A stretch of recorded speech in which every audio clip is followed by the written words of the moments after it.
Hello everyone, welcome back to my channel. My name is Becca and I am so glad that you're with me today. Today we are going to be talking about my easiest low maintenance houseplants. And I think that low maintenance houseplants are really important to have because they allow you to have green spaces in your home without all of the maintenance, because I think that as collectors grow and want those more rare or hard to find varieties, they also have a tendency to be a lot of work. And I think it's super important for us to go back to the basics and remember these plants that are so easy to take care of, the ones that don't need a lot from us, and the ones that just make owning plants a really happy thing. So today I wanted to showcase all of those plants, and also I wanted to thank AIRPLANT Gardens for sponsoring this video, but more on that later. The first plant that I want to talk about today is my Philodendron mikans. This plant is easily one of the #1 plants that I forget about. So actually, when I was thinking about the plants for this video, I went around and I looked for the plants that I forget are in my home a lot of the time, and kind of the plants that just I don't pay attention to them because I don't need to. And so this one is definitely top of that list.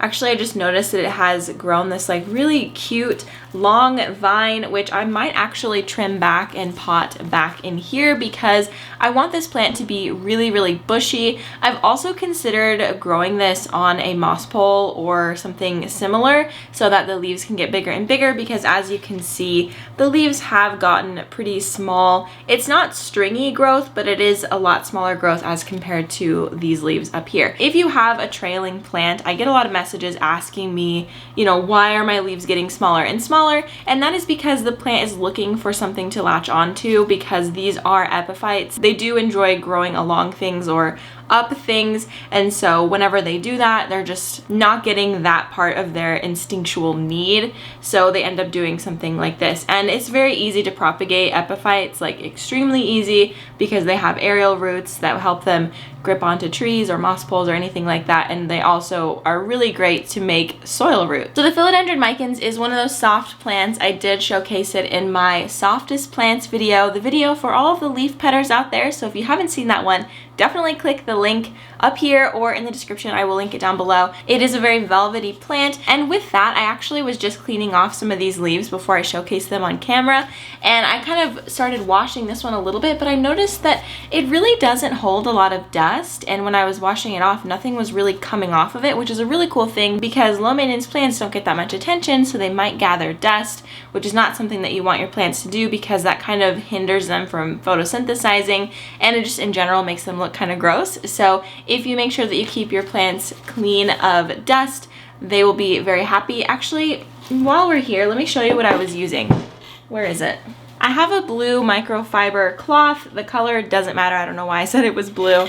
And I also have my lemon juice mixture. So I mixed half lemon juice, half water, and my microfiber cloth. And you use a microfiber cloth because these don't let off any sort of lint onto the plant, and this just sort of helps cut through the water stains and things like that. So that's actually what I used on the Raven ZZ, which I guess since I've mentioned it, I will do that one next. Okay, so ZZ in general is known for being extremely easy to care for. This is a Raven ZZ, and in my opinion, the Raven ZZ is even a little bit easier than the regular ZZ because this one, it just requires even less light because it is so dark leaved.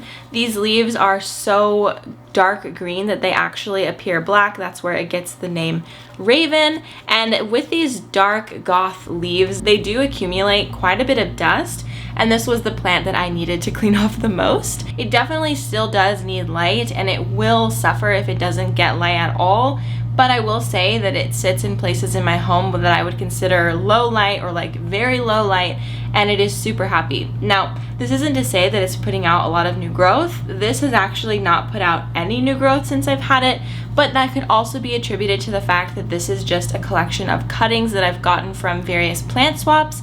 So I've never actually purchased a ZZ plant before. These are all from plant swaps. So I don't know what it is about plant swaps, but I always end up finding someone with a Raven ZZ and they're willing to trade. And so I've kind of made it my fun thing that I will continue filling up this pot every time I find them at a trade. Also contributing to the fact that I don't have an actual ZZ that I've purchased, ZZs are very expensive where I live. Like, I don't know why, probably because they are very hardy and like the nurseries know that, or I really don't know why actually, but usually for a plant around this size, maybe like with a few more stalks in it, it would be like $20 to $30, which I feel is way too expensive for this plant because, well, Florida is like an entirely different plant zone in itself, but Florida is one of those places that plants are very, very cheap, and I went to a big box store in Florida and found a Raven ZZ like about this size, let's say, and it was like $5, like $5 to $10. It was absolutely insane. And oh wait, no, it wasn't a Raven ZZ, sorry, it was a regular ZZ, and it was like $5 to $10. And I was shocked because that is just not the situation at home for me. So with that being said, that's why I don't have a regular ZZ. I'm sure that after I move, if I check out the scene and they're a little bit cheaper, I will probably get one. But anyway, if I ever did get a regular ZZ, I'd want it to be like a pretty big one. So that's why I'm holding off and a little bit hesitant. But anyway, this is definitely one of those extremely easy, low maintenance, totally forget about it plants. I don't remember the last time I watered it, but actually I wanted to do a little bit of maintenance on it and repot it into this pot because this is just a regular old terracotta, but I thought it would look really beautiful in this. And the shape of this, oh, I have chapstick in there right now, that's great. But the shape of this pot kind of makes me nervous if I put something that was fast growing in it because I'd have to repot it and then it might be a nightmare to get out. But with the ZZ, they don't grow super fast, so it might not be that bad to repot it, and I probably wouldn't have to repot it as often. Okay, so the next, I guess, genre of low maintenance plant are air plants. So if you are unfamiliar, air plants are plants that don't need soil. Tropical places have these air plants that just grow on the trees. And there was actually a company called AIRPLANT Gardens, which is a new plant subscription box. They reached out to me and asked if they could sponsor a video where I will unbox some of their air plants on camera for you. So they come in these little boxes here. So as I said, AIRPLANT Gardens is a subscription box and it is $10 a month, and you get one unique air plant every single month, and it is always free shipping. So let's enjoy this experience together. Ooh, look at that. I think the display is very cute. Also have to say, this packaging is 100% recyclable and biodegradable, and even better, all of these air plants are grown locally in California, which is really cool. So, okay, pull me out and use me as a stand until you find another way to display the air plant. Okay, that's a really cool part of air plants is they don't need any they don't need to be in like super bright lights. You can kind of display them along this right here. This you can see this jewelry holder. I like to stick my air plants in there, but my air plants are somewhere else right now, but that is usually where I put them, and that's probably like 4 feet from an east window, so there's a lot more leverage as far as their lighting requirements goes. Very cute.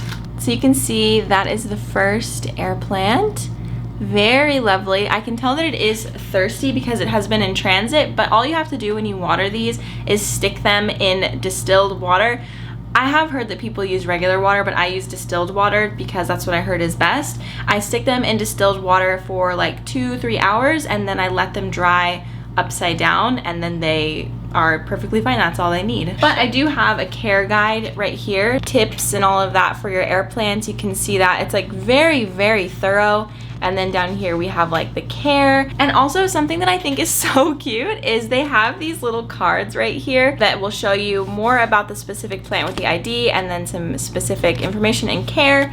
And I think this is really cool because it's kind of like trading cards. So you can see how many you can collect. And then here is the second air plant. Let's pull this out and show you up close. This is so cute. I don't know if I've ever seen this one sold locally to me, but that is really cute. All right, so those are my 2 new air plants. Thank you so much again to AIRPLANT Gardens for sponsoring this portion of the video. If you would like to check out AIRPLANT Gardens and start your own air plant subscription service, you can go ahead and check the link down below. You will automatically get $5 off when you use that link, or you can use the code on the screen for $5 off of your first order. Okay, the next low maintenance plant that I want to talk about today is Scindapsus pictus exotica, or just Scindapsus pictus in general. They are absolutely lovely, low maintenance plants, and I find that they are very happy in a lot of different lighting situations, so they're not necessarily picky, but if you do have them in higher light, you will probably see higher margins of this silver color. But what I find so wonderful about this plant is how prolific it is. And honestly, I'm just looking at it in the viewfinder. Like, sorry, I'm not looking at the camera, I'm looking at the viewfinder, but it is so beautiful, such a statement. And I have shared this multiple times, but if you're new, this plant I actually started from 4 leaves. Incredible, like it is so beautiful. 2 years later, it is absolutely massive.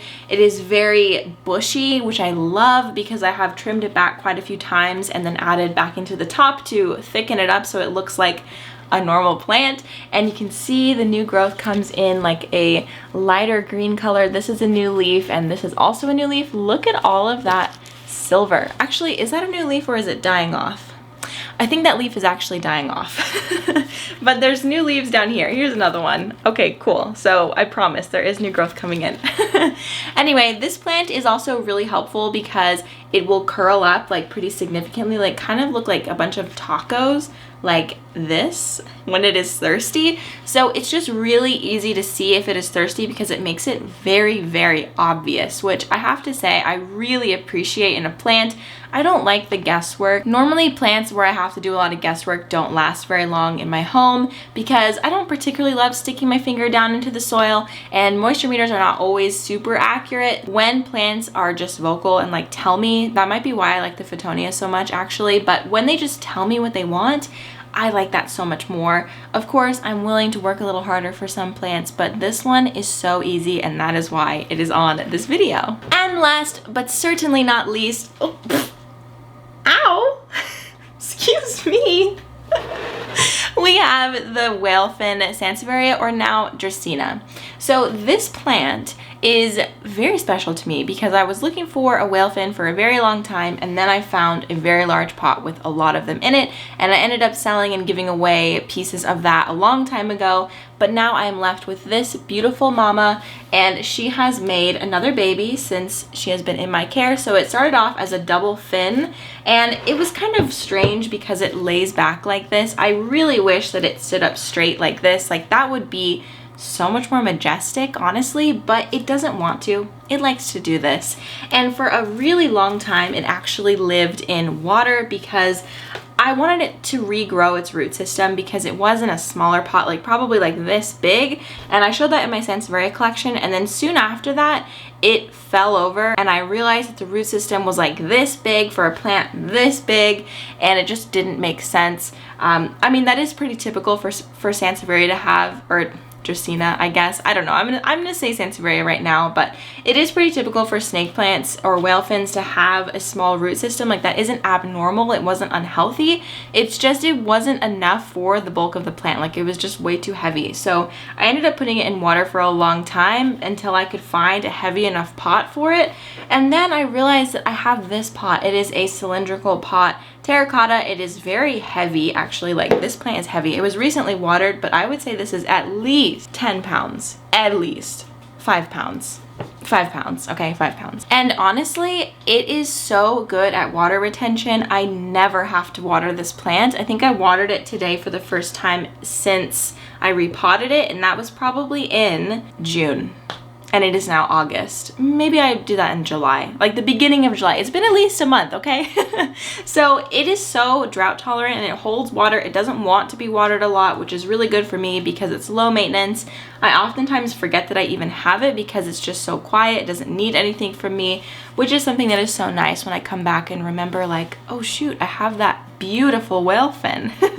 And it made a freaking baby. It's so cute. And actually, when I repotted it, it looked like it was making even another baby, which I don't know if it will ever come out because sometimes the babies, they get stunted if the plant is repotted, but not always. It just happens sometimes, but eventually it will put out a new baby. So that is very exciting, and that is why I really love this whale fin. All right, you guys, thank you so much for watching this video. I hope that you enjoyed and maybe got some inspo to look around your house and appreciate those low maintenance plants that don't ask for much, love you more than you love them probably. And again, if you would like to try out AIRPLANTS, be sure to check out AIRPLANT Gardens from the link in the description box below, or use my code on the screen for $5 off your first order. All right, you guys, thank you again, and I will see you in the next video. Bye!